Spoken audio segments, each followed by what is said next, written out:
जोरदार तालियां जरा एक बार इस गदा की अनुपम भेंट के लिए जोरदार जोरदार तालियों से स्वागत वंदन अभिनंदन। सभी मंच के अतिथियों का स्वागत सतीश जी और उमेश जी कर रहे हैं। और अब मैं आग्रह करता हूं सतना के सांसद आपके लाडले नेता गणेश सिंह जी से कि वो आए।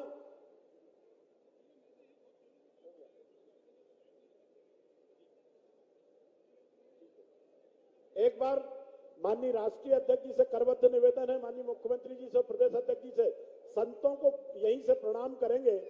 तीनों लोग आके एक बार संतों को प्रणाम कर रहे हैं। हमारे राष्ट्रीय अध्यक्ष जी और मुख्यमंत्री जी, आप सबका आशीर्वाद उनके ऊपर बना रहे। जोरदार तालियां एक बार जरा सभी हमारे पूज्य संतों के लिए, उनके सम्मान में। और अब मैं गणेश सिंह जी से आग्रह करूंगा कि गणेश सिंह जी अपना प्रस्तावना भाषण और स्वागत भाषण कहें। आदरणीय गणेश जी।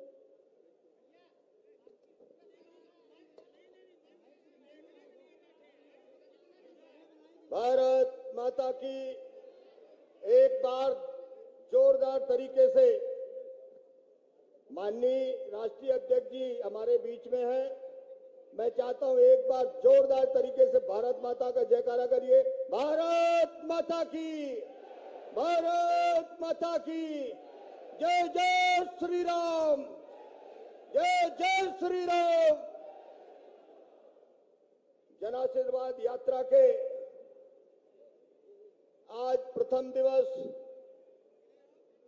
भगवान राम की इस तपोभूमि से प्रारंभ हो रही इस यात्रा के शुभारंभ अवसर पर आज हम सबका मार्गदर्शन करने के लिए पधारे दुनिया के सबसे बड़े राजनीतिक दल भारतीय जनता पार्टी के हमारे राष्ट्रीय यशस्वी अध्यक्ष परम श्रद्धेय श्री जगत प्रकाश नड्डा जी, हमारे प्रदेश के लोकप्रिय मुख्यमंत्री जिन्होंने इस राज्य को बीमारू राज्य से एक विकसित राज्य बनाने तक का सफर यहां तक पहुंचाया है, ऐसे हमारे लोकप्रिय मुख्यमंत्री आदरणीय शिवराज सिंह चौहान जी, भारतीय जनता पार्टी के हमारे प्रदेश के यशस्वी अध्यक्ष आदरणीय श्री वी.डी. शर्मा जी, हमारे भारत सरकार के केंद्रीय मंत्री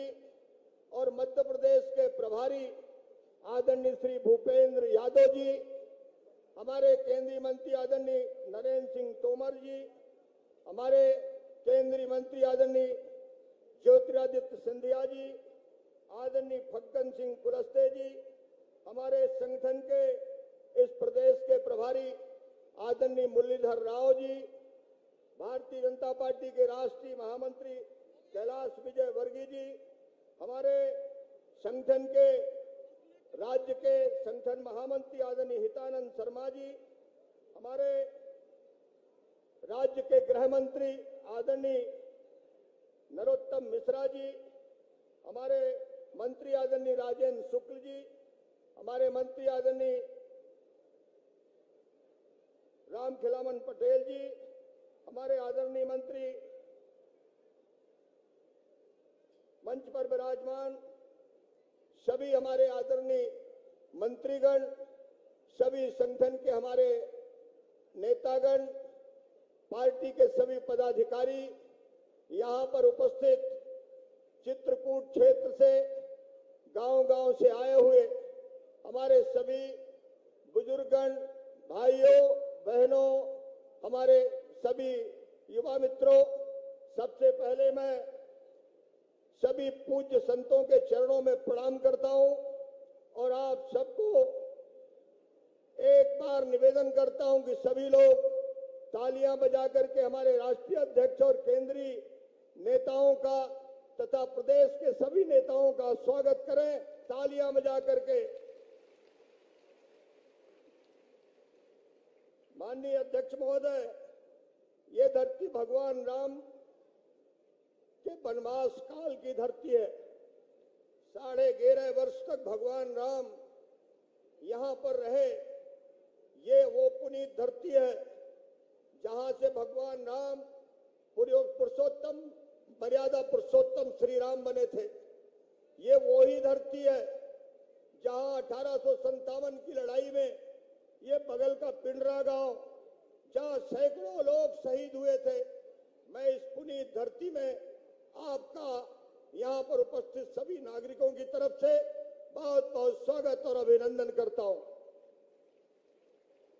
ये जन आशीर्वाद यात्रा आज जिसकी यहां पर शुरुआत हो रही है, ये यात्रा भगवान राम की इस तपोभूमि से शुरू होकर ओरछा में राजा राम के दरबार में इसका विश्राम होगा। इसके बाद 25 तारीख को भोपाल में कार्यकर्ताओं का एक महाकुंभ आयोजित किया गया है और उस महाकुंभ में लाखों लाख कार्यकर्ता पूरे प्रदेश से पहुंचेंगे। इसको हटाओ यार, गला खराब कर रहा है, हटाओ इसको, हटाओ जरा, हटा दीजिए उसको।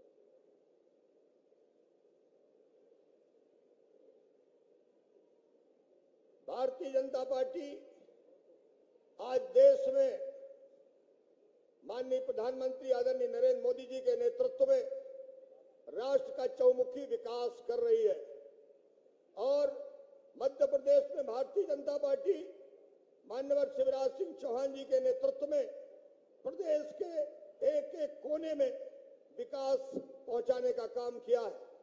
आज भारतीय जनता पार्टी की सरकार के बदौलत ही डबल इंजन की सरकार विकास का मॉडल बन चुकी है। आज अयोध्या में भगवान राम का अगर मंदिर बन रहा है तो भारतीय जनता पार्टी की सरकार है, इसलिए यह संभव हो सका है। आज काशी विश्वनाथ कॉरिडोर बना है, उज्जैन में महाकाल का कॉरिडोर बना है। अगर ये संभव हुआ है तो ये भारतीय जनता पार्टी के सरकार होने के कारण संभव हुआ है। आज कश्मीर से धारा 370 हटी है तो ये भारतीय जनता पार्टी की सरकार होने के कारण हटी है। आज बाबा साहब भीमराव अंबेडकर के पंच तीर्थ में आज एक एक स्थान ऐतिहासिक बना है, ये भारतीय जनता पार्टी के सरकार होने के कारण बना है। आज संत रविदास जी का एक बहुत बड़ा वहां पर स्थान बन रहा है सागर में, ये इसलिए संभव हुआ है कि भारतीय जनता पार्टी की सरकार है। भारतीय जनता पार्टी की सरकार होने के कारण विश्व की सबसे ऊंची प्रतिमा सरदार सरोवर में सरदार वल्लभ भाई पटेल की बनी है, ये भारतीय जनता पार्टी की सरकार के कारण बनी है। आज दिल्ली में राजपथ कर्तव्य पथ बना है तो माननीय प्रधानमंत्री जी और भारतीय जनता पार्टी की सरकार के रहने के कारण हुआ है। आज दिल्ली में हमारे सेना के जवान जो शहीद हुए उनका शौर्य स्मारक बना है, तो आज ये अगर ये हो सका है तो माननीय भारतीय जनता पार्टी की सरकार के कारण हुआ है। आज देश में एक नई संसद बन करके तैयार हुई है, अगर ये संभव हो सका है तो भारतीय जनता पार्टी के सरकार के कारण हुआ है। आज देश की अर्थव्यवस्था दुनिया की 5वें नंबर की अर्थव्यवस्था बनी है, ये प्रधानमंत्री नरेंद्र मोदी जी के प्रयासों के कारण हुआ है, भारतीय जनता पार्टी की सरकार रहने के कारण हुआ है। आज देश में 11 करोड़ किसानों को उनके बैंक खातों में सीधा पैसा जा रहा है, अगर ये काम संभव हुआ है तो भारतीय जनता पार्टी की सरकार रहने के कारण हुआ है। 4 करोड़ गरीबों के पक्के घर बने, अगर ये संभव हुआ है तो भारतीय जनता पार्टी की सरकार के रहने के कारण हुआ है। 10 करोड़ घरों में रसोई गैस पहुंची, अगर ये संभव हुआ है तो ये भारतीय जनता पार्टी की सरकार के रहने के कारण हुआ है। इतने अनेकों काम आज भारतीय जनता पार्टी की सरकार ने करके गरीबों का जीवन बदल दिया है। आज गांव में खुशहाली का माहौल, उसके लिए आशीर्वाद देने का काम करिए, दोनों हाथ उठाइए, बांधिए मुट्ठी और आशीर्वाद दीजिए भारतीय जनता पार्टी को। भारत माता की। दलगंजन सिंह के नेतृत्व में 1857 में एक विद्रोह हुआ और उनकी शहादत हुई। आज उनके परिवार के लोग, उनके प्रपौत्र और उनके बेटे श्री अभय प्रताप सिंह और श्री आदित्य प्रताप सिंह भारतीय जनता पार्टी की सदस्यता ले रहे हैं। साथ ही डॉक्टर सपना वर्मा जी जो प्रमुख समाज सेवी हैं और जिनके अपने पूरे भारत में राष्ट्रीय स्तर पर बीमारी मुक्त भारत का प्रकल्प स्थापित कर रही हैं, अपनी संस्था के माध्यम से मधुरिमा सेवा संस्कार फाउंडेशन की अध्यक्ष हैं। ये लोग हमारे दल की सदस्यता ले रहे हैं। जरा जोरदार तालियों के साथ हमारे इन मेहमानों का स्वागत करें।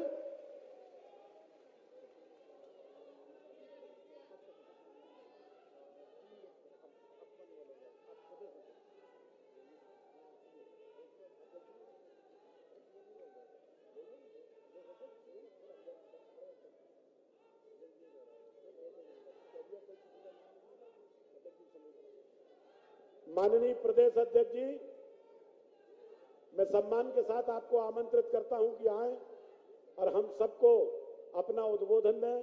माननीय प्रदेश अध्यक्ष श्री विष्णुदत्त शर्मा जी, जोरदार तालियों से स्वागत करें माननीय अध्यक्ष जी का।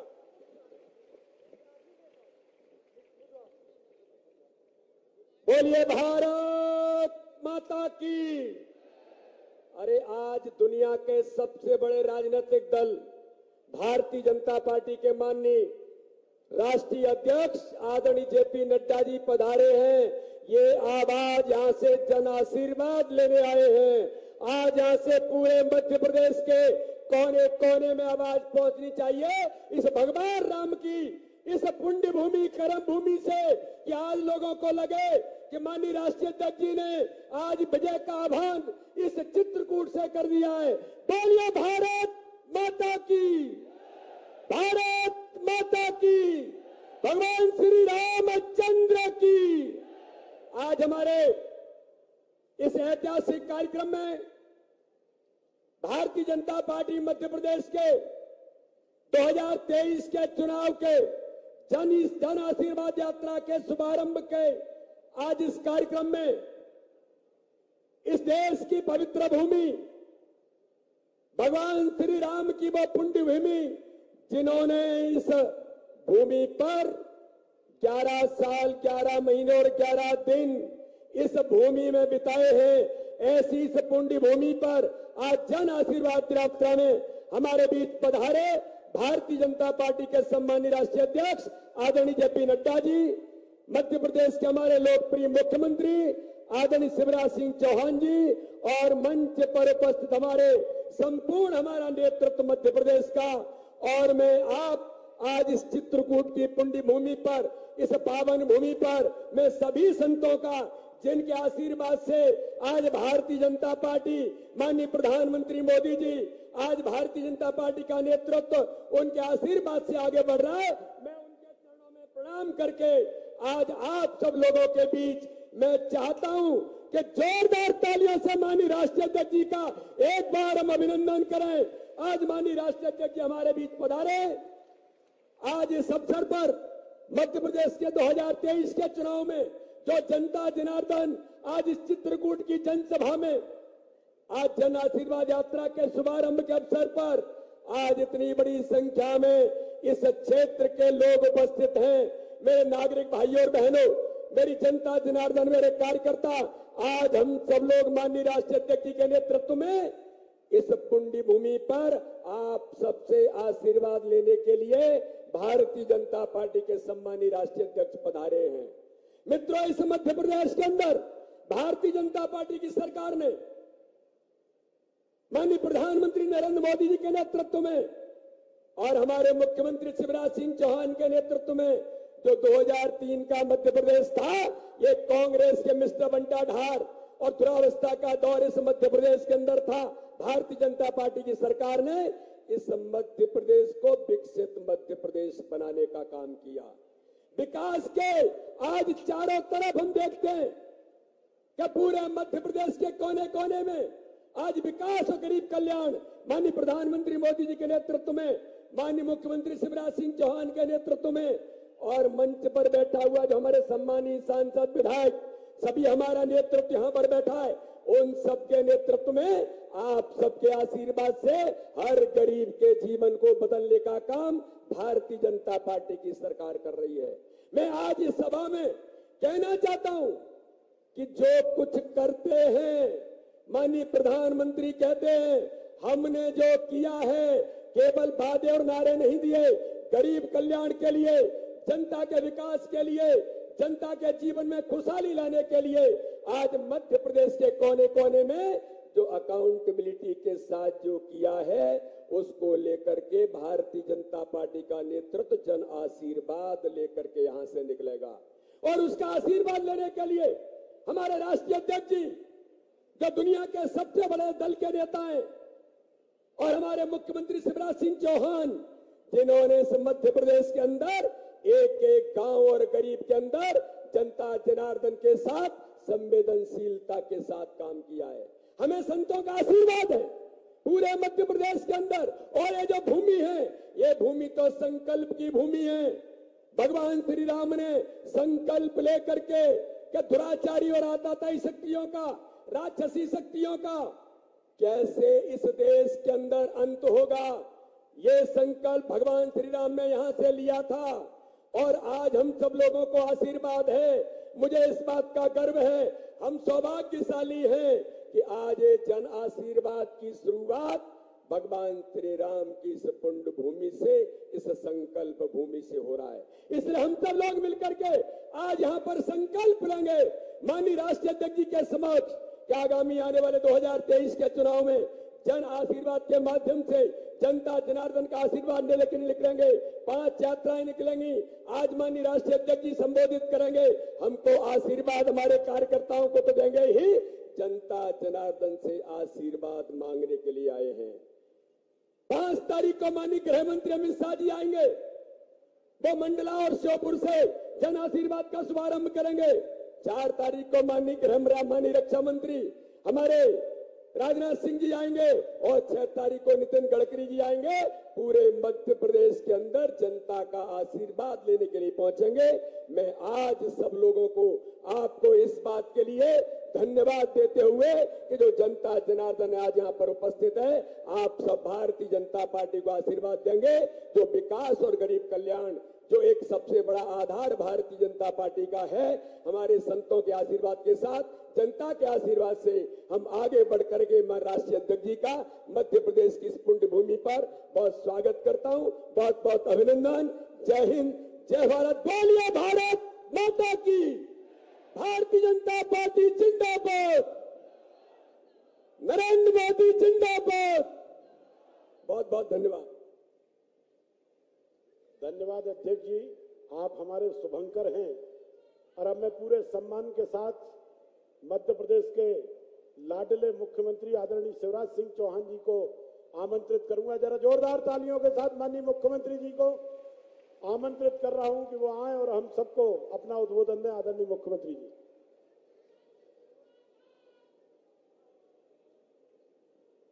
बोलिए भारत माता की। कि भगवान राम की भूमि है और जयकार ऐसा गूंजे कि पूरे मध्य प्रदेश में पता चल जाए जन आशीर्वाद यात्रा प्रारंभ हो रही है। बोलिए भारत माता की। सियावर रामचंद्र की, पवन सुत हनुमान की, उमापति महादेव की, चित्रकूट धाम की, मैहर वाली मैया की, संत समाज की और जनता जनार्दन की। आज हम सबका सौभाग्य है जनता से आशीर्वाद लेने, क्योंकि संघर्ष का शंख फूंक गया है और हमारे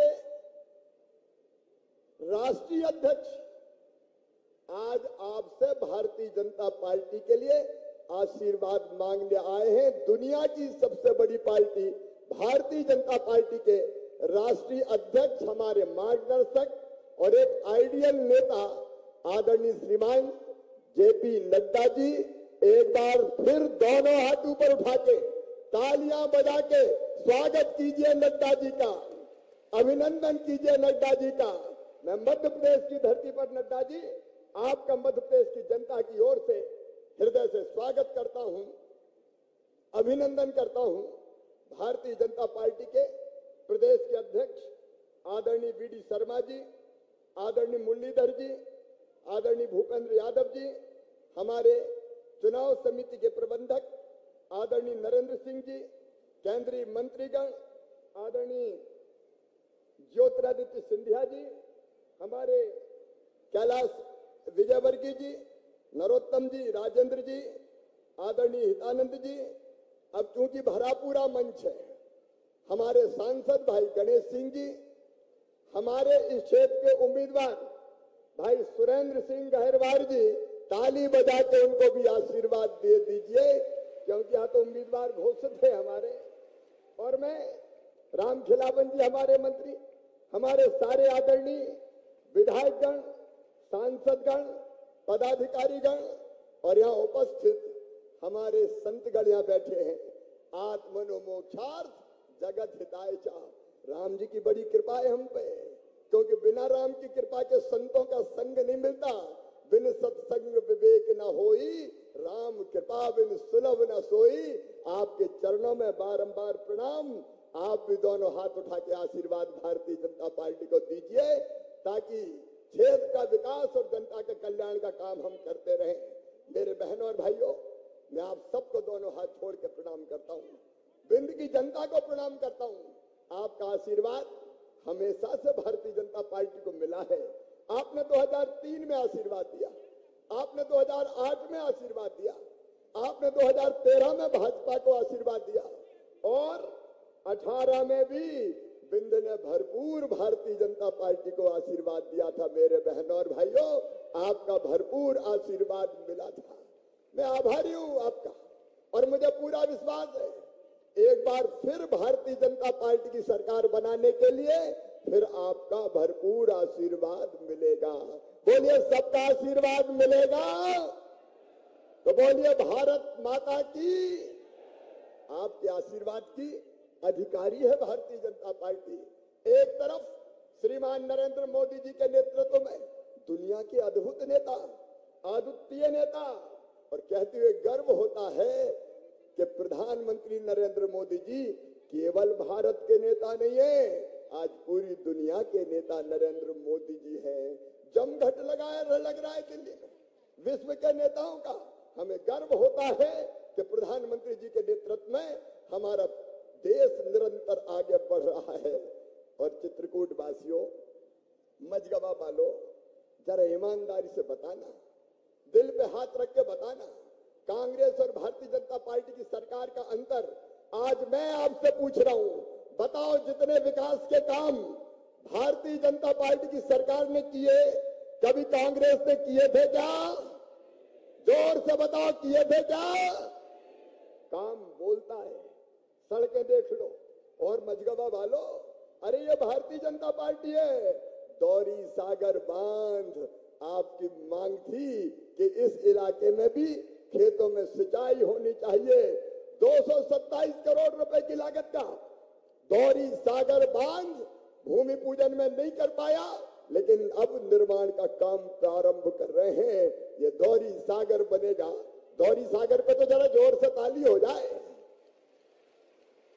ये सूखा क्षेत्र, कांग्रेस की सरकारों ने वर्षों तक यहाँ सिंचाई की कभी व्यवस्था नहीं की। 50-60 साल राज किया। कांग्रेस ने क्या दिया था? याद करो मजगवा वालों, चित्रकूट वालों, जब कांग्रेस थी तो चारों तरफ डाकुओं का आतंक रहता था। बताओ रहता था कि नहीं? अरे जोर से बताओ, रहता था कि नहीं? हमने सरकार आने के बाद यहाँ कह दिया था कि मध्य प्रदेश की धरती पर या तो डाकू रहेंगे या हम रहेंगे, दोनों एक साथ नहीं रह सकते। सारे डकैतों का सफाया करने का काम किया तो भारतीय जनता पार्टी की सरकार ने किया, हमने किया। एक तरफ आतंक का अंत और दूसरी तरफ विकास के काम। यह विधानसभा ऐसी थी जहां हम ज्यादा नहीं जीते, लेकिन फिर भी हमने विकास के कामों में कसर नहीं की। सड़कों का जाल, बिजली का प्रबंध, सिंचाई के और सुन लो, केवल दौरी सागर नहीं रहेगा। अभी नर्मदा मैया का पानी नागौद तरफ से आने वाला है। टनल का काम बहुत कठिन है, वो लगातार चल रहा है, तो नागौद तक पानी नहीं रहेगा सीमित। उस पानी को बाद में दौरी सागर में छोड़ेंगे और दौरी सागर की नहरें बना के सीधे सीधे मंदाकिनी नदी में नर्मदा जी का पानी मिला दिया जाएगा। नर्मदा मैया और मंदाकिनी मैया का संगम होगा। कौन कर सकता था? क्या कांग्रेस ये कभी कर सकते थे? और जो नहरों का काम यहां से लेके मंदाकिनी तक वो भी 300 करोड़ रुपया का स्वीकृत हो गया है, टेंडर हो गए, उसका काम भी शुरू करेंगे। किसान भाइयों, ये भारतीय जनता पार्टी की सरकार है। कांग्रेस के लोग झूठ बोलते रहे, कर्जा माफ करेंगे, कर्जा माफ करेंगे, डिफाल्टर बना दिया किसानों को। और वो डिफाल्टर बनने के बाद हमने 2200 करोड़ रुपया ब्याज के किसानों को भरने का काम किया, तो भारतीय जनता पार्टी की सरकार ने किया। ये प्रधानमंत्री नरेंद्र मोदी जी है जो पीएम सम्मान निधि, किसान सम्मान निधि किसानों के खाते में डालते हैं। 6000 रुपया हमारे पीएम डालते हैं। तो मुझे भी लगा शिवराज चौथी बार मुख्यमंत्री बन गया रे, तू भी तो कुछ पैसे डाल। तो पहले हमने तय किया 4000, लेकिन अब तय किया 6000। पहले 2000 पीएम साहब के आएंगे, फिर 2000 सीएम के, फिर 2000 पीएम के, फिर 2000 सीएम के, फिर 2000 पीएम के, फिर 2000 सीएम के। साल में 12000 रुपया किसानों के खाते में सीधा डालने का काम किया, तो भारतीय जनता पार्टी की सरकार ने कब किया था कांग्रेस ने? मेरी लाडली बहनाएं बैठी है, उधर बड़ी संख्या में बैठी है मेरी लाडली बहनाओं। अरे कांग्रेस ने कभी तुम्हारे खाते में पैसा डाला था क्या? आज तो बहने जोर से बोलो, कभी डाला था क्या? और अब सबके खाते में पैसा आ रहा है कि नहीं आ रहा? मेरी बहनों, जिंदगी बदलने का काम, माँ और बहन की जिंदगी में तकलीफ ना रहे, कष्ट ना रहे। और स्त्री क्या केवल आंसू बहाने के लिए पैदा हुई है क्या? उसके चेहरे पर मुस्कुराहट नहीं आनी चाहिए? और इसलिए मुख्यमंत्री लाडली बहना योजना बनाई, तो हमने बनाई, भारतीय जनता पार्टी की सरकार ने बनाई। 15,000 करोड़ रुपया सीधे एक साल में खातों में डालेंगे, तो हम डालेंगे बहना, भारतीय जनता पार्टी की सरकार डालेगी। अच्छा, राखी के पहले 250 रुपया आ गए कि नहीं आ गए? तो हाथ उठा के बहनों बताओ, उधर आ गए। और अब 10 तारीख को फिर आने वाले। ये केवल पैसा नहीं है मेरी बहनों, आपको सम्मान दिया है, सम्मान। भारतीय जनता पार्टी ने आपको सम्मान दिया है। जिंदगी बदलने का अभियान प्रधानमंत्री नरेंद्र मोदी जी के नेतृत्व में चल रहा है। अरे कहीं ऐसी सरकार देखी है? 50 साल तक कांग्रेस ने राज किया, क्या दिया था? ये गरीब कल्याण का महायज्ञ मोदी जी के नेतृत्व में चल रहा है। फ्री में सबको राशन कौन ने दिया था? दिया था कभी कांग्रेस ने।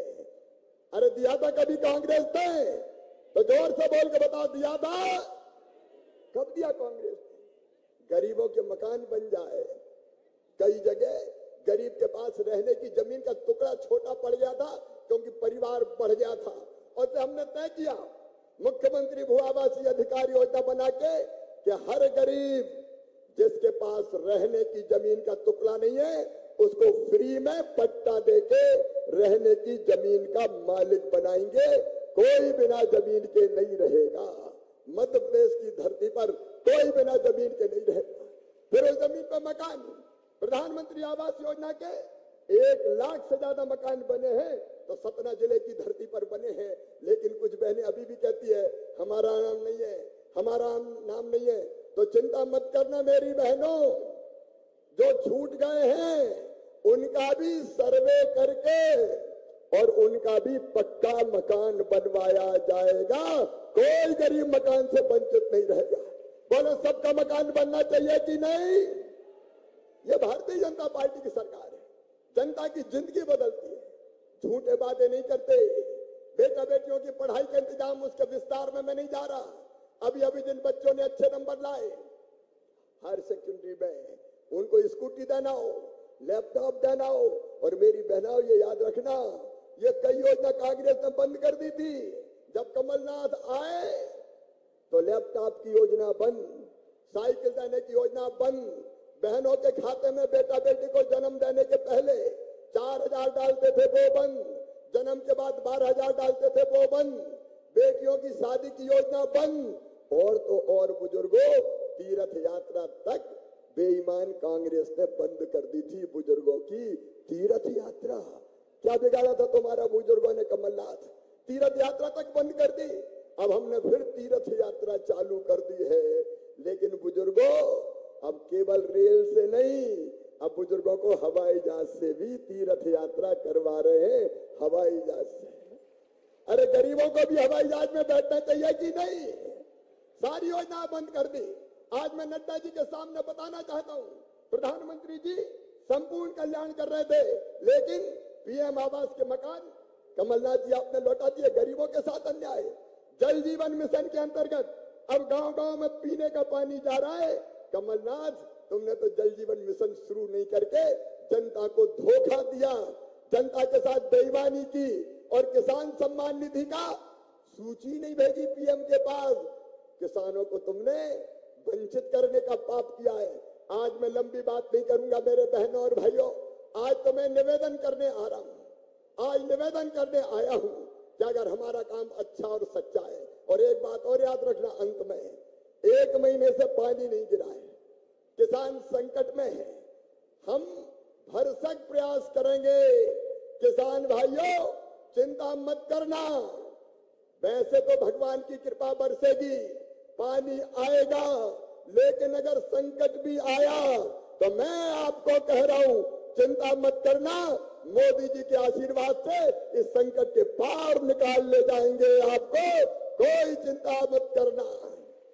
जो परिस्थिति होगी निपटेंगे, चिंता करने की जरूरत नहीं है, क्योंकि हमारा संकल्प है आपकी सेवा का संकल्प। और अंत में मैं केवल इतना ही कहना चाहता हूं कि अगर हमारा काम अच्छा और सच्चा है तो बताओ, आपके आशीर्वाद हमको मिलना चाहिए कि नहीं? अरे जोर से बोलो, मिलना चाहिए कि नहीं? कांग्रेस गंदगी फैला रही है, गंदे गंदे आरोप लगाएगी, उनके पास और कोई बात चीज नहीं है, भ्रम फैलाने की कोशिश करेगी। लेकिन कांग्रेस के मायावी वादों में मत आना। पहले 900 वादे किए थे, एक पूरा नहीं किया, अब फिर हमें पटियाने की कोशिश कर रहे हैं। अरे वो कहते हैं हम तो करके दे देते हैं। मेरी बहनों ने कहा भैया बिजली के बिल बड़े बड़े आ गए, परेशानी हो रही है, तो मैंने बिजली के बिल स्थगित कर दिए। बिजली का बिल जो बढ़ा हुआ था वो स्थगित, चिंता मत करना, अब रेगुलर बिजली का बिल ही आएगा। जो समस्या थी उसका समाधान भारतीय जनता पार्टी की सरकार ने किया है।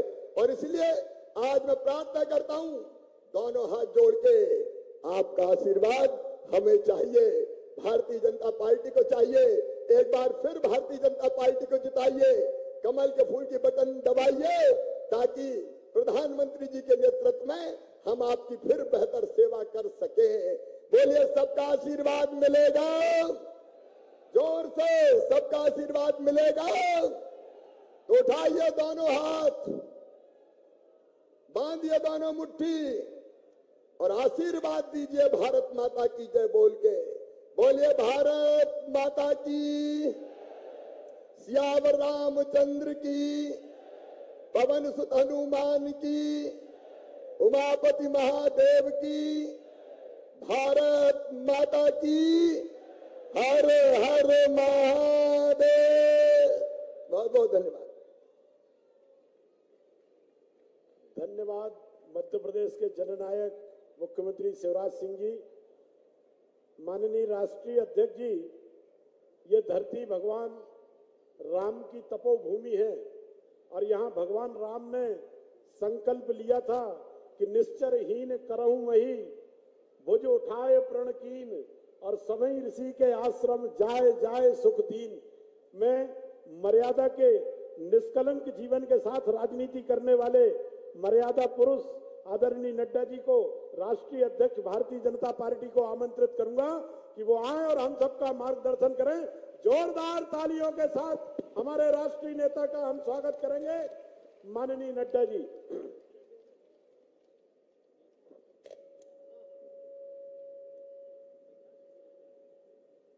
बोलिए भारत माता की, जरा जोर से, भारत माता की, भारत माता की, भारत माता की। आज के इस जन आशीर्वाद यात्रा के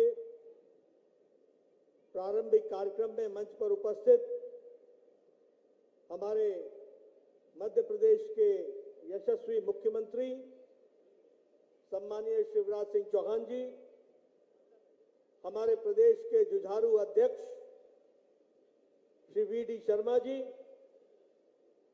हमारे इस चुनाव प्रबंधन को देख रहे भारत सरकार में मंत्री नरेंद्र सिंह तोमर जी, भारत सरकार में मंत्री श्री ज्योतिरादित्य सिंधिया जी, हमारे राष्ट्रीय महामंत्री कैलाश विजयवर्गीय जी, प्रदेश के प्रभारी मुरलीधर राव जी, हमारे राज्य मंत्री फग्गन सिंह कुलस्ते जी, गणेश सिंह जी, सतीश शर्मा जी, लक्ष्मीकांत वाजपेयी जी, विजेंद्र प्रताप सिंह जी जो यात्रा के कार्य देख रहे हैं, संयोजक हैं, मंच पर आसीन सभी मंत्रीगण, हमारे सांसदगण, विधायकगण और पार्टी के वरिष्ठ पदाधिकारी और प्रभु राम के इस तपोभूमि पर एकत्र आए देवियों और सज्जनों, जो जन आशीर्वाद यात्रा में जन आशीर्वाद देने के लिए आए हैं, और मीडिया के मेरे साथी, प्रिंट मीडिया और इलेक्ट्रॉनिक मीडिया के मेरे साथी, ये मेरा सौभाग्य है कि मुझे प्रभु श्री राम के तपोभूमि पर आज इस जन आशीर्वाद यात्रा के शुभारंभ के अवसर पर यहां आने का सौभाग्य प्राप्त हुआ है। यह जन आशीर्वाद यात्रा, ये भारतीय जनता पार्टी के पिछले कई वर्षों से चल रहे अथक प्रयास, संकल्प, तपस्या और समर्पण का विषय को जनता तक पहुंचाने का संकल्प लेकर के हम सब लोग चले, और इसीलिए इस जन आशीर्वाद यात्रा में 10,500 किलोमीटर का सफर करके 5 स्थानों से 230 विधानसभाओं में मध्य प्रदेश की जनता का आशीर्वाद लेकर के जो काम हमने गरीब कल्याण के लिए किया, जो काम हमने महिला सशक्तिकरण के लिए किया, जो काम हमने किसानों के कल्याण के लिए किया, जो काम हम लोगों ने युवाओं के उत्थान के लिए किया, जो काम हमने समाज के हर वर्ग को सशक्तिकरण के लिए दिया, उसको जन जन तक पहुंचाना और जन जन का आशीर्वाद लेना, इस मकसद से जन आशीर्वाद यात्रा की प्रारंभ की जा रही है। मुझे पूरा विश्वास है कि मध्य प्रदेश की जनता का पूरा आशीर्वाद हम सबको मिलेगा और उनके आशीर्वाद से हम इस सफल कार्यक्रम के माध्यम से आने वाले विधानसभा के चुनाव में फिर से कमल खिलाएंगे और मध्य प्रदेश की सेवा में फिर से जुट जाएंगे।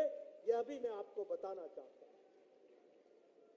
मित्रों, अभी कुछ दिन पहले भारत के यशस्वी गृह मंत्री ने एक रिपोर्ट कार्ड आप सबके सामने, मध्य प्रदेश की जनता के सामने रखा था। उस रिपोर्ट कार्ड के माध्यम से हम जनता को यह बताने जाएंगे कि कैसे 20 साल पहले का मध्य प्रदेश था और कैसे आज 20 साल के बाद मध्य प्रदेश का परिवर्तन हुआ है, और किस तरीके से मध्य प्रदेश आज बढ़ते हुए कदम के साथ एक उत्तम राज्य के रूप में आगे बढ़ा है। इसके लिए मैं भारतीय जनता पार्टी और शिवराज सिंह जी को बधाई देता हूं, जिन्होंने यहां तक इस यात्रा को पहुंचाया। मित्रों, मैं आपको बताना चाहता हूं, मैं 1998 में 1998 में पहली बार प्रदेश में मंत्री बना था। उस समय मैं अपने प्रदेश में बहुत मेहनत करता था, लेकिन जब देश के आंकड़े आते थे तो उसमें कहा जाता था कि हम स्वच्छता में पिछड़े हैं, हम विकास में पिछड़े हैं, हम स्वास्थ्य में पिछड़े हैं, हम शिक्षा में पिछड़े हैं, हम महिलाओं के स्वास्थ्य में पिछड़े हैं। हर तरीके से हम पिछड़े हुए दिखते थे। तो मैं उस समय पूछा करता था कि भाई, हम इतनी मेहनत करते हैं, मेरे प्रदेश के आंकड़े तो इतने उत्तम हैं, उसके बावजूद भी हम कैसे पिछड़े हुए हैं। तो बताया जाता था कि कुछ बीमारू राज्य हैं, बिहार, राजस्थान, मध्य प्रदेश, उत्तर प्रदेश, यह बीमारू राज्य विकास को नीचे खींच करके ले जाते हैं। लेकिन आज मैं ये गौरव के साथ कह सकता हूं 2023 में कि जो बीमारू राज्य थे उसमें से मध्य प्रदेश एक विकसित राष्ट्र के रूप, विकसित प्रदेश के रूप में खड़ा हो गया है। इसके लिए मैं आपको बधाई देता हूं, एक विकसित प्रदेश के रूप। और सिर्फ मैं कहने के लिए नहीं कह रहा हूं, मध्य प्रदेश की पर कैपिटा इनकम, प्रति व्यक्ति आय 2002 में 11,171 रुपए थी। आज मध्य प्रदेश की प्रति व्यक्ति आमदनी साल की 1,40,000 रुपए हो गई है। ये भी हमको ध्यान में रखना चाहिए। हमारे 2002 में 60,000 किलोमीटर की सड़कें बनी थी मध्य प्रदेश में। आज 2023 में 5 लाख से ज्यादा किलोमीटर की सड़क मध्य प्रदेश में बन करके तैयार हुई। हमारे 2002 में मेडिकल कॉलेज में सिर्फ 620 सीटें हुआ करती थी, 620 सीटें। आज 4,000 से ज्यादा मेडिकल की शिक्षा प्रति वर्ष मध्य प्रदेश में हो रही है। यह भी हमको ध्यान में रखना चाहिए। हमारे यहां शिक्षण संस्थान, कॉलेजेस 310 थे 2002 में, और आज 536 शिक्षण संस्थान, एजुकेशनल कॉलेजेस बने हैं। यह भी हमको ध्यान में रखना चाहिए। हमारे यहां इंडस्ट्री के नाम पर, उद्योग के नाम पर कुछ भी मध्य प्रदेश में नहीं था। मैं आपके सामने, युवाओं के सामने 20 साल पहले की तस्वीर खींच रहा हूं, और आज जहां मध्य प्रदेश में पहले 23 इंडस्ट्रियल एरिया थे, आज मध्य प्रदेश में 112 इंडस्ट्रियल एरिया में काम चला है और इंडस्ट्रीज लगी है। आपको जानकर आश्चर्य होगा कि मध्य प्रदेश में उद्योग सिर्फ 6% थे, 0.6%, 0.6%। आज मध्य प्रदेश में उद्योगीकरण 24% तक पहुंचा है। इसको भी हमको ध्यान में रखना चाहिए। इसलिए विकास के साथ आज मध्य प्रदेश खड़ा हो गया, हर चीज में आगे बढ़ रहा है। मुझे खुशी है कि जब मैं मध्य प्रदेश की बात करता हूं तो मध्य प्रदेश स्वच्छता में नंबर 1 पर खड़ा है देश में। मुझे खुशी है कि जब मैं मध्य प्रदेश की बात करता हूं तो स्मार्ट सिटी में मध्य प्रदेश नंबर 1 पर खड़ा है। मुझे खुशी है कि जल संरक्षण में मध्य प्रदेश प्रथम स्थान पर खड़ा है।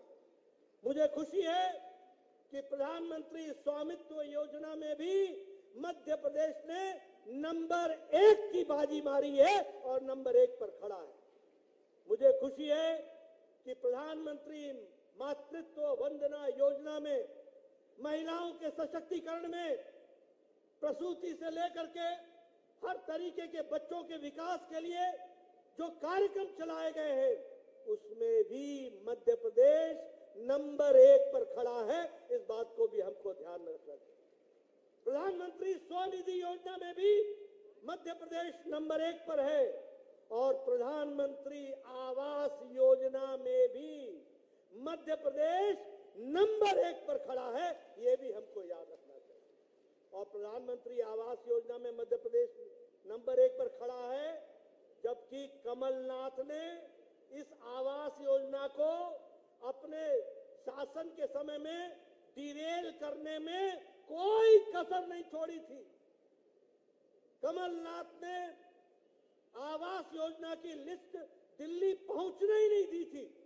उसके बावजूद भी पिछले 3 साल में शिवराज सिंह ने मेहनत करके मध्य प्रदेश को आवास योजना में नंबर 1 पर पहुंचा दिया है। ये हमको ध्यान में रखना चाहिए। अब ये हमारी जिम्मेवारी है। बताइए, नवंबर दिसंबर में मध्य प्रदेश को नंबर 1 पर पहुंचाओगे कि नहीं? पहुंचाओगे कि नहीं? कमल खिलाओगे कि नहीं? आगे बढ़ाओगे कि नहीं? मध्य प्रदेश को नंबर 1 रखने में कोई कसर नहीं छोड़ना मित्रों, ये आपसे मैं निवेदन करने के लिए आया हूं। मित्रों, जब मैं आज 5G की बात करता हूं मोदी जी की, तो ये 5G क्या है? ये कनेक्टिविटी तो है ही, लेकिन ये ग्रोथ का इंजन है, ये गुड गवर्नेंस का इंजन है, ये गुडविल का इंजन है, ये गारंटी की जिम्मेवारी है और ये गरीब कल्याण से जुड़ा हुआ 5G है। इसके लिए जहां प्रधानमंत्री मोदी जी ने कोई कसर नहीं छोड़ी, वहां मध्य प्रदेश के भी नेताओं ने जनता तक विकास को पहुंचाने में कोई कसर नहीं छोड़ी है।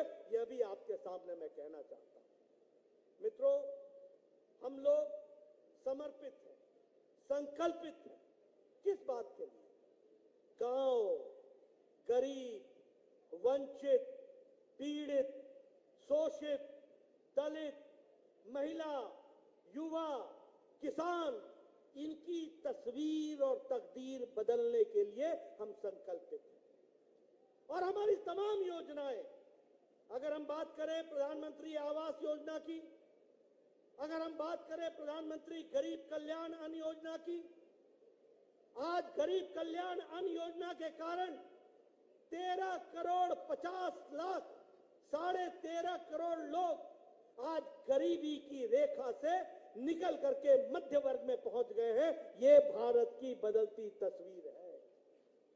ये गरीब कल्याण अन्न योजना के कारण 80 करोड़ की जनता को भूखे रहने से बचाने का काम मोदी जी ने किया। आज कोई भी गरीब भूखा नहीं सोता है। इसलिए अति गरीबी भारत में 0.1% से भी कम हो गई है। यह भी हमको ध्यान में रखना चाहिए।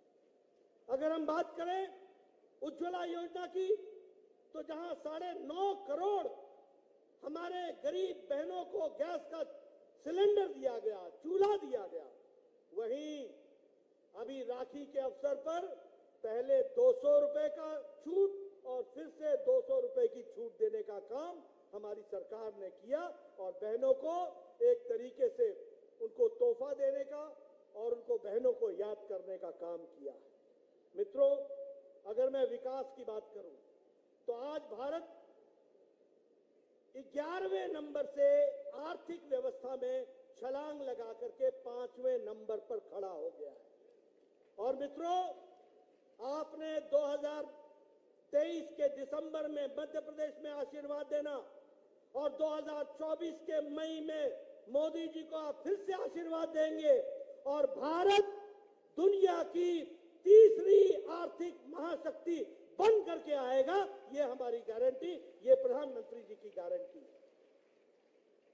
इसको लेकर के हमने आगे बढ़ना। आपने कभी सोचा था 9 साल पहले आपके हाथ में जो मोबाइल होता था उस पे लिखा होता था मेड इन चाइना। आज जो आपके हाथ में मोबाइल है उस पे लिखा हुआ है मेड इन इंडिया। अब एप्पल भी इंडिया में बनता है। 97% मोबाइल अब भारत में बन रहा है। यह परिवर्तन आया है। अगर मैं बात करूं ऑटोमोबाइल इंडस्ट्री में, ऑटोमोबाइल मार्केट में भारत तीसरे नंबर पर खड़ा है, स्टील में दूसरे नंबर पर खड़ा है और दुनिया में जब आर्थिक मंदी है तो भारत एक आशा की किरण के साथ सबसे तेज गति से बढ़ने वाली आर्थिक व्यवस्था मोदी जी के नेतृत्व में बनी है। इसको भी हमको याद रखना चाहिए। इसलिए मित्रों, हम आपके सामने आज हमारे लिए खुशी की बात है, हम चंद्रयान पर हमारा सैटेलाइट लैंड कर गया है। कल हमारा आदित्य L1 सक्सेसफुल लॉन्च हो गया है और वो 4 महीने में 15 लाख किलोमीटर की दूरी तय करेगा और 5 साल तक सूरज की पूरी अध्ययन करके जमीन पर हमें बताएगा। इसरो के साइंटिस्टों को बहुत बहुत बधाई जो आज चंद्रमा और सूरज को जीतने के लिए काम कर रहे हैं और प्रधानमंत्री जी का उनको आशीर्वाद मिला है। इस तरीके की परिस्थितियां खड़ी हुई। मित्रों, मध्य प्रदेश भी विकास में कोई कमी नहीं कर रहा है। Roadways, infrastructure, highways, Airways, railways, सब में मध्य प्रदेश आगे बढ़ा है। आपको जानकर खुशी होगी कि 34 रेलवे स्टेशन मध्य प्रदेश के सबसे मॉडर्नाइज होकर के 2 साल में तैयार हो जाएंगे।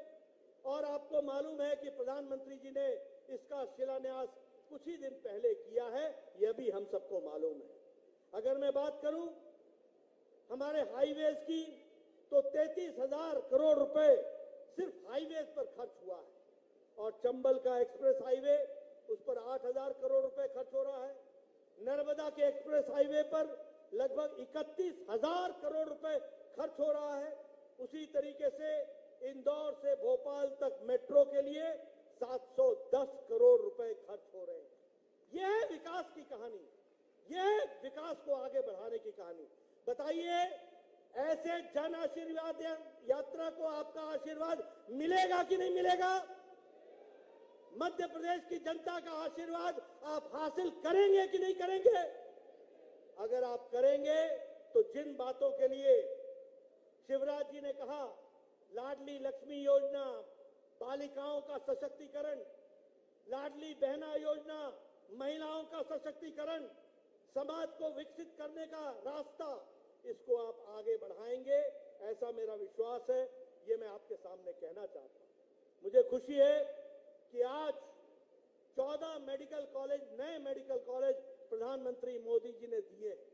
और मुझे खुशी है गणेश सिंह जी, मेरे ही स्वास्थ्य मंत्री काल में आपको भी मेडिकल कॉलेज मिला मोदी जी के आशीर्वाद से, और यहाँ की जनता को वह समर्पित हुआ है। इसके लिए भी आपको मैं बधाई देता हूं। उसी तरीके से हमारे शिवपुरी के हमारे ज्योतिरादित्य जी बैठे हैं, उनसे पूछिए कि किस तरीके से उनका मेडिकल कॉलेज से वो वंचित हो गए थे, उनको भी मेडिकल कॉलेज देने का प्रयास किया है। हमने तो छिंदवाड़ा में भी मेडिकल कॉलेज खुलवाया है, हमने तो खांडवा में भी मेडिकल कॉलेज खुलवाया है, हमने तो दतिया में भी, रतलाम में भी और सतना में भी मेडिकल कॉलेज को खुलवाने का काम किया है। इसलिए विकास की नई नई कहानियां हम सब लोगों ने रची हैं। फिर चाहे अगर हम धार्मिक दृष्टि से देखें तो चाहे ओमकारेश्वर हो, चाहे अमरकंटक हो, 100 करोड़ रुपए की लागत से इन स्थानों को बढ़ाने का काम प्रधानमंत्री मोदी जी कर रहे हैं और शिवराज जी उनको धरती पर लगा रहे हैं। मित्रों, मैं अगर विकास की कहानी कहूंगा तो बहुत लंबी कहानी हो जाएगी, मैं आपका ज्यादा नहीं लेना चाहता। लेकिन एक बात मैं गारंटी से कहना चाहता हूं कि आज मध्य प्रदेश मुख्य धारा में है। शिवराज जी ने जहां इसका विकास किया, बीजेपी की सरकारों ने जहां इसका विकास किया, वहीं विनाश करने में कांग्रेस की सरकारों ने कोई कसर नहीं छोड़ी थी। ये भी आपको ध्यान में रखना चाहिए। आपको याद है ना, कमलनाथ का, करप्टनाथ का की सरकार याद है आपको? आपको याद है कि नहीं है? आपको याद है कि नहीं है कि कमलनाथ की सरकार भ्रष्टाचार से युक्त सरकार थी? आपको ऐसी सरकार चाहिए क्या? आपको ऐसी सरकार चाहिए क्या? अगर नहीं चाहिए तो जागरूक होकर के कमल के निशान को आगे बढ़ाने का जिम्मा आपका होगा। ये आपको इसकी चिंता करनी पड़ेगी। मित्रों, अभी मैं जब यहां बैठा हूं, मेरे पीछे राजेंद्र शुक्ला जी बैठे हैं। कभी सोचा था कि 750 मेगावाट का जो सबसे बड़ा हमारा एशिया का लार्जेस्ट सोलर प्लांट वो कभी लगेगा? एशिया का कहां लगा? मध्य प्रदेश में लगा। कहां लगा? रीवा में लगा। ये है प्रधानमंत्री जी के मध्य प्रदेश के प्रति सोचने का तरीका और उसको विकसित करने का तरीका। मित्रों, महिला सशक्तिकरण की बात करें तो 50% लोकल सेल्फ गवर्नमेंट में उनको रिजर्वेशन दिया गया। हमारे टीचर्स के रिक्रूटमेंट में उनको 50% की रिजर्वेशन दी गई और हमारे पुलिस के रिक्रूटमेंट में 33% की रिजर्वेशन महिलाओं को दी गई है। ये आज विकसित महाराष्ट्र, मध्य प्रदेश को बढ़ाने का काम हमारी सरकार ने किया है कि कैसे मध्य प्रदेश विकसित हो सकता है और करना है, इसको हमको ध्यान में रखना चाहिए। मैं अंत में एक ही बात कहूंगा और वो बड़े दुखी होकर के और आक्रोशित होकर के आपसे मैं एक विषय की चर्चा करना चाहता हूं। मित्रों, हम लोग तो देश के काम में जुटे हैं। ये एनडीए का गठबंधन मोदी जी के नेतृत्व में पूरी ताकत से भारत को विकसित राष्ट्र के रूप में बढ़ाने के लिए लगा, लेकिन दुख के साथ कहना पड़ता है एक ऐसे विषय के बारे में आपसे चर्चा करनी है जिससे सारा भारत आक्रोशित है, आक्रोश में है और उसके साथ साथ पीड़ा में। अभी मुंबई में कुछ परिवारवादी गठबंधन के सदस्य लोग इंडी अलायंस, घमंडिया गठबंधन, ये कौन सा अलायंस है? INDI alliance, INDI alliance, INDI alliance, घमंडिया गठबंधन, इसके लोग मुंबई में एकत्र हुए थे और वहां पर जब एक तरफ भारत को हम विकसित बनाने के लिए लगे हैं, जब हम लोग एक तरफ भारत चांद और सूरज को जीत सके इसके लिए लगा है, जब भारत आने वाले G20 में 8-9 तारीख को दुनिया के सबसे ताकतवर लोग भारत में पहली बार एकत्र आ रहे हैं और जब भारत की जय जयकार दुनिया में हो रही है, भारत की जय जयकार दुनिया मान रही है, तो ऐसे समय में ये घमंडिया गठबंधन वह हमारी संस्कृति पर, वो हमारे धर्म पर, वो हमारे संस्कारों पर बहुत गहरा आघात करने का प्रयास कर रहा है। और जब मैं ये कहता हूं तो मैं पूरी जिम्मेवारी के साथ कहता हूं कि ये जो इंडी अलायंस है, ये जो घमंडिया गठबंधन है, जो मुंबई में 3-4 दिन पहले एकत्र आए थे, इसका सबसे बड़ा घटक और सबसे मजबूत घटक डीएमके, जो तमिलनाडु के सरकार को मुख्यमंत्री स्टालिन, उसका बेटा उदयनिधि स्टालिन, वो उदयनिधि स्टालिन सनातन धर्म को समाप्त करने का उद्घोष करता है और कहता है कि हम सनातन धर्म को समाप्त कर देंगे, एबॉलिश कर देंगे, इस तरह की भाषा इस्तेमाल करता है। आप बताइए, ऐसे घमंडिया परिवारवादी इंडी अलायंस को रहने देने का अधिकार है क्या? रहने देने का अधिकार है क्या? क्या सनातन धर्म को हम समाप्त तो होने देंगे क्या? क्या हिंदू धर्म पर इस तरीके का आघात लगने देंगे क्या? ये मित्रों, और क्या कहता है उदयनिधि स्टालिन? कहता है कि एंटी सनातन नहीं, एबॉलिश सनातन, मतलब सनातन धर्म को जड़मूल से समाप्त कर दो।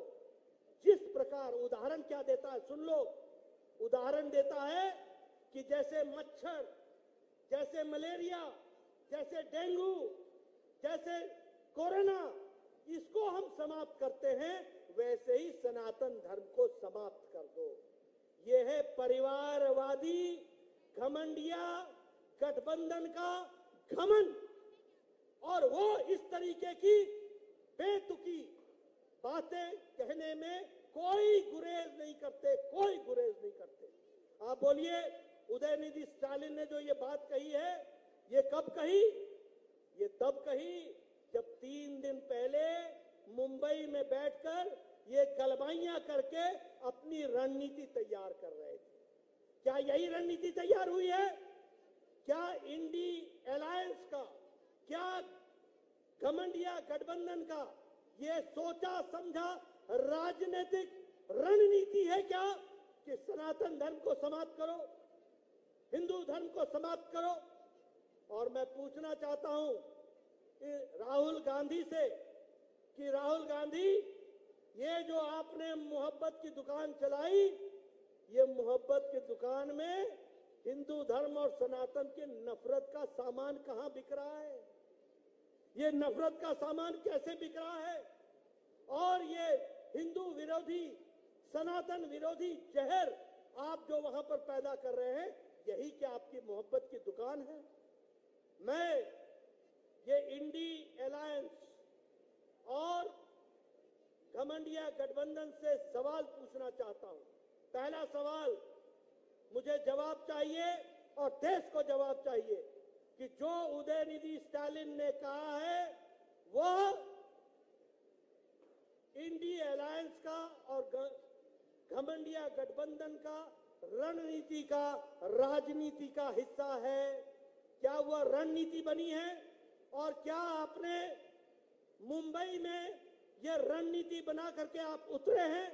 और मेरा दूसरा सवाल है कि क्या आप आने वाले चुनाव में आप सनातन धर्म को समाप्त करने की राजनीति के मुद्दे को लेकर के जनता के बीच में जाने वाले हैं?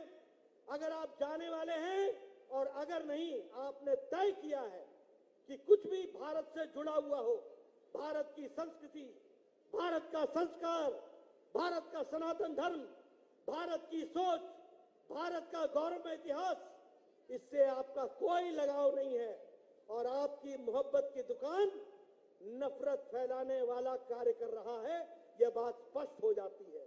इसलिए मैं चाहूंगा यहां जहां आप जन आशीर्वाद यात्रा में आप आशीर्वाद देने के लिए आए हैं, वहीं आप संकल्प लें कि ऐसे इंडी अलायंस को आप जमीन से उखाड़ करके फेंक देंगे ना? आप जमीन से उखाड़ के फेंकेंगे ना? फेंकेंगे ना?